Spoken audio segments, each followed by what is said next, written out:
आज आम सुभद्रा योजनार फॉर्म टी पूरण करवा देखु। प्रथम आमर सुभद्रा योजना फॉर्म प्रथम 1 नंबर अच्छी संपूर्ण नाम आधार अनुजाई आधार कार्ड रे आपणको जो नाटी अच्छी ताकू लिखे कैपिटल लेटर लिखंतु। द्वितीय नंबर अच्छी आधार संख्या जहाँ आपण आधार संख्या अच्छी ताकू आपण लिखे। तृतीय अच्छी स्वामी नाम आधार अनुसार आधार रे जो स्वामी नाम जहाँ अच्छी ताकू कैपिटल लेटर रे गोटे नार मझे मझे गैप दिंतु एवं ताकू लिखंतु। 4 नंबर पचार जन्म तारीख आपण आधार कार्ड रे जो जन्म तारीख अच्छी ताकू मध्य लिखंतु। तापर 5 नंबर 5 वर्ग आपण जदि साधारण श्रेणी जाती साधारण रे मारंतु चिन्ह मारे। अनुसूचित जाति अनुसूचित जाति ताहाले सेटारे टिक मारि पारती। अनुसूचित जनजाति होइतिले सेटा टिक मारती। जे जो कैटेगरी रहंती तो सेटारे टिक दियंतु।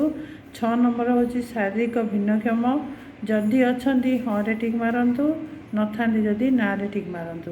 तापरे आसला हमर आधार संयुक्त मोबाइल नंबर टी आपण निज आधार रे जो संयुक्त होइतिबा नंबर टी को आपण एई 10टी घर भितर लिखंतु।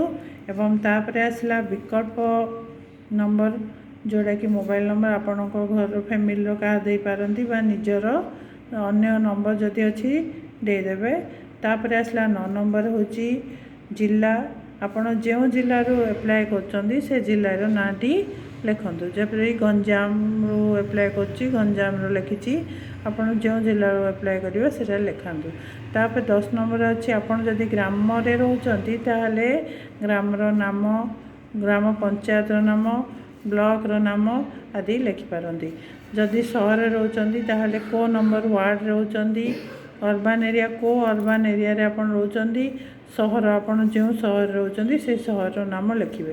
तापरे आसिला आपणकर 12 नंबर आधार सक्षम संचय खाता थिबा बैंक नाम सेठारे देखंतु आपणकर जो बैंक टी अच्छी स्टेट बैंक ऑफ इंडिया हो यूनियन बैंक बा कौन सी प्रकार बैंक अच्छी से बैंक रो नाटी आपण लिखंतु एवं तार ब्रांच रो नाटी साइड रे लिखि दियंतु।